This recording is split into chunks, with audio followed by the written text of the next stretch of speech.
शापित हवेली। एक ऐसी कहानी जहां हर दरवाजे के पीछे मौत इंतजार कर रही है और हर छाया में छिपा है एक भयानक राज। रात के 12 बज चुके थे। शहर की चमक दमक के बीच एक कैफे में 4 दोस्त बैठे थे, राहुल, कबीर, साक्षी और नेहा। कॉफी के कप के बीच हंसी मजाक चल रहा था। राहुल अपने फोन पर कुछ तस्वीरें दिखा रहा था, जिसे देखकर सब हंस रहे थे। राहुल फोन नीचे रखता है और उत्साह से झुकता है। यार, अब हर वीकेंड बस घर पर फिल्म देखना या मॉल जाना बोरिंग हो गया है, तो इस वीकेंड कहीं एडवेंचर पर चलते हैं, कुछ नया करते हैं। हाँ, लेकिन इस बार कुछ अलग होना चाहिए। पिछली बार भी तो ट्रैकिंग पर गए थे और वहाँ बारिश में फंस गए थे। मुझे अभी तक याद है कि हम कैसे भीगे चूहे बनकर लौटे थे। अरे यार, वो मेरी गलती थोड़ी थी। मौसम विभाग ने धोखा दिया था। हाँ, और तुम्हारा मोबाइल भी धोखा दे गया था, जिसमें मौसम एप्लीकेशन था। कबीर, जो अब तक चुप था, अचानक आगे झुकता है। उसके चेहरे पर एक रहस्यमयी मुस्कान है। सुनो, मैंने एक जगह के बारे में सुना है। उसकी आवाज में एक अजीब लहजा है जो सभी का ध्यान आकर्षित करता है। सभी की हंसी अचानक थम जाती है। कबीर की ओर उत्सुकता से देखते हैं। क्या? कौन सी जगह? बता भी दो अब। कालापुरा गांव। वहां एक पुरानी हवेली है जो सालों से वीरान पड़ी है। कहते हैं वहां जाने वाले कभी लौटकर नहीं आते। सन्नाटा छा जाता है। सभी के चेहरे पर अलग अलग भाव हैं। राहुल के चेहरे पर उत्सुकता, साक्षी के चेहरे पर संदेह, नेहा के चेहरे पर थोड़ा डर। ओहो, अब फिर शुरू हो गए तुम। भूत प्रेत की कहानियां सुनकर डराने की कोशिश मत कर कबीर। हर बार की तरह ये भी तुम्हारी बनाई हुई कहानी होगी। नहीं यार, इस बार मैं सच कह रहा हूँ। कुछ साल पहले वहाँ एक परिवार रहने गया था। एक रात अचानक पूरी फैमिली गायब हो गई। सिर्फ उनकी गाड़ी मिली, खाली। और कैसे पता चला तुम्हें इस बारे में? तुम तो कभी उस इलाके में गए भी नहीं। मेरे चाचा का बिजनेस है वहाँ पास में, उन्होंने बताया। कहते हैं गांव वाले अब उस हवेली के पास भी नहीं जाते। कुछ लोग तो आधी रात को वहाँ से चीखें भी सुनते हैं। अच्छा, तो अब हम भूत पकड़ने चल रहे हैं? यार, अगर हम सब साथ होंगे तो डर किस बात का? वैसे भी ये सिर्फ एक कहानी है। सब हंसते हैं, सिवाय नेहा के, जो अभी भी चिंतित दिख रही है। अरे, अगर कुछ नहीं हुआ तो ये ट्रिप बेकार जाएगा, और अगर कुछ हुआ तो हम चारों इतिहास में अमर हो जाएंगे। वे भूतों से मिलने वाले 4 दोस्त।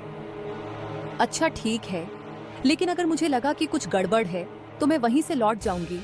तुम लोग जो भी कहो। सब सहमति में सिर हिलाते हैं। बस फिर तय हुआ, कालापुरा हवेली की यात्रा पर चलेंगे हम। आखिरकार सब तैयार हो गए। शनिवार सुबह निकलने का प्लान बना। सुबह 8 बजे चारों दोस्त राहुल की कार में बैठे और कालापुरा गांव के लिए रवाना हो गए। राहुल ड्राइव कर रहा था, कबीर उसके बगल में और नेहा और साक्षी पीछे की सीट पर थीं। रास्ता खूबसूरत था, हरे भरे जंगल, घुमावदार सड़कें और ठंडी हवा। ये देखो यार, कितनी खूबसूरत जगह है। मैंने कहा था ना, एक बढ़िया वीकेंड होगा। वाकई ये जगह तो सच में बढ़िया लग रही है। रुको, कुछ तस्वीरें लेती हूँ। ये देखो, वहाँ पहाड़ियों पर वो बादल कैसे तैर रहे हैं। चलो एक गेम खेलते हैं। जिसने सबसे पहले हवेली देखी उसे बाकी सब एक एक आइसक्रीम खिलाएंगे। लगता है इस मौसम में आइसक्रीम से बेहतर हॉट चॉकलेट होगी। यहाँ तो काफी ठंड है। धीरे धीरे माहौल बदलता है। संगीत धीमा होने लगता है। हरी भरी वादियां पीछे छूट जाती हैं और पेड़ अब सूखे और विकृत दिखने लगते हैं। अचानक कार के सामने एक बूढ़ा आदमी आ जाता है। राहुल ब्रेक मारता है और कार झटके से रुकती है। अरे बाप रे! सभी आगे की ओर झुक जाते हैं। झटके से नेहा की हल्की सी चीख निकलती है। ये आदमी कहां से आ गया अचानक? बूढ़ा आदमी धीरे धीरे कार के पास आता है। उसकी आंखें सुर्ख लाल हैं, चेहरा झुर्रियों से भरा है। कपड़े फटे हुए हैं। उसकी आंखों में एक अजीब सी चमक है। राहुल, गाड़ी लॉक कर दो, जल्दी। हाँ, एक मिनट। बूढ़ा आदमी खिड़की पर आकर रुकता है और फुसफुसाता है, तुम लोग यहां क्यों आए हो? मौत के दरवाजे पर खुद चलकर जा रहे हो? उसकी आंखें अजीब तरह से चमकती हैं। सभी एक दूसरे को डर से देखते हैं। नेहा के चेहरे पर आतंक है। वह साक्षी का हाथ कस के पकड़ लेती है। मैंने कहा था ना कि हमें नहीं आना चाहिए था यहाँ। बाबा, हम बस घूमने आए हैं। क्या यहाँ कोई हवेली है? यहां घूमने कोई नहीं आता। जो आता है वो लौटता नहीं। वापस चले जाओ, अभी भी वक्त है। राहुल, गाड़ी चलाओ अभी। अच्छा बाबा, हमें देर हो रही है, हम चलते हैं। कार तेजी से आगे बढ़ती है। सभी अपनी सीटों पर पीछे धकेले जाते हैं। अरे वो कहाँ गया? सभी पीछे मुड़कर देखते हैं। वो गायब हो गया। इतनी जल्दी यह कैसे संभव है? शायद वो झाड़ियों में छिप गया होगा। कार आगे बढ़ती है और अचानक एक विशाल जर्जर हवेली सामने आती है। शाम का धुंधला प्रकाश हवेली को और भी भयावह बना रहा है। वो रही हवेली। भगवान, ये कितनी डरावनी है। कार रुकती है। चारों हवेली को देखते हैं।